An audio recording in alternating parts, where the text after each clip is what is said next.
Yuzimga pilingdan dog' tushirganman o'qishga chiqishimdan oldin. Piling qilib turib, uni o'zi ko'chish kerak bo'ladi-ku, o'sha ko'chmaganda o'qishga chiqishimdan oldin yuzimda pilinglar ko'chib turavergan. Keyin yuvib tashlaganman qo'lim bilan o'zim. Keyin travma tushgan. O'shandan keyin ertasi kuni SPF surganman. Quyoshga chiqdim. Kuni bo'yi ko'chada yurdim, dog' tushdi. Bir kunda dog' tushdi-da, piling o'sha yurganim uchun. Keyin SPF sursam ham foydasi bo'lmadi. Dog' tushgandan keyin o'sha make-up tagida ham ko'rinib qoldi-da. O'sha dog'larim shu darajada qora dog' tushdi. Baribir ayol kishi qiz bolaga xuniydi. Albatta dog' yuzida dog' bo'lib tursa, qayergadir chiqmoqchi bo'lsam, yuzimda qop-qora dog' bilan qolganman, tengilar yuzi baribir yaxshi, chiroyli edi. Uydagilarim aytishgan, yuzingga dog' tushiribsan, nimadan qilding degan.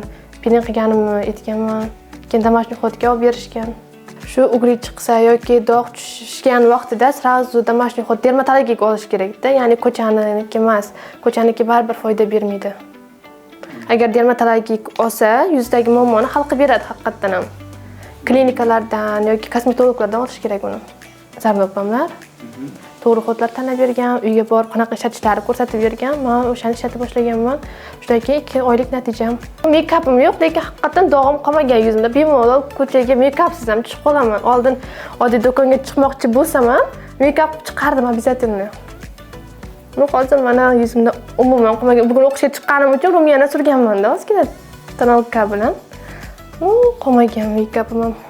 Rahmat degan bo'lardim albatta bu natijaga erishishim uchun zarnafamlarga.